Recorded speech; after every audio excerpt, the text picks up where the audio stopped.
السلام عليكم ورحمة الله. كم من الشعب اليمني يجب أن يموت حتى تتوقف هذه الحرب. الدماء لا تنام، واليمن بلد تحكمه القبيلة التي يحركها الموت من أجل الثأر أكثر من التمسك بالحياة.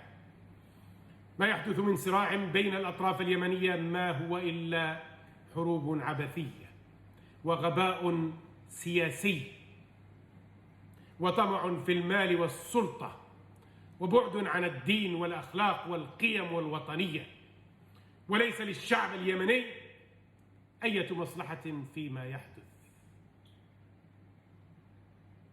ماذا سيكتب التاريخ عن هؤلاء الحمقى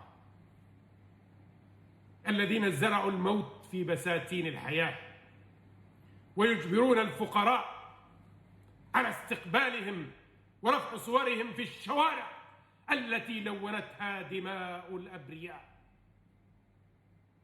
الحروب الأهلية قاسية ومؤلمة يغيب فيها صوت العقل.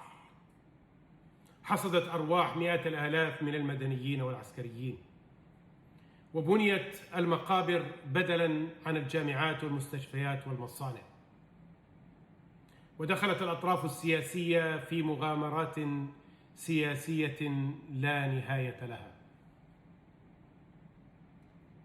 تسبب ذلك في انهيار الاقتصاد والتعليم والخدمات، وتوقفت عجلة الحياة.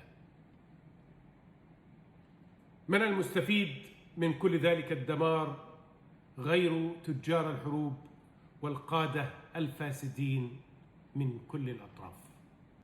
أخيراً سألت نفسي متى تصل القوى الدولية إلى قناعة كاملة بأن استمرار الصراع طويل الأمد في اليمن سوف يضر بمصالحهم الاستراتيجية ويؤثر على التجارة والاستثمار والملاحة الدولية.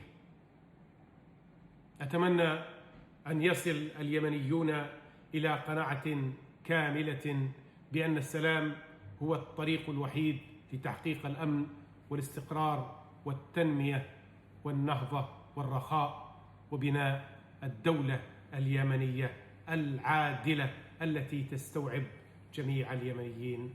والسلام عليكم ورحمة الله وبركاته.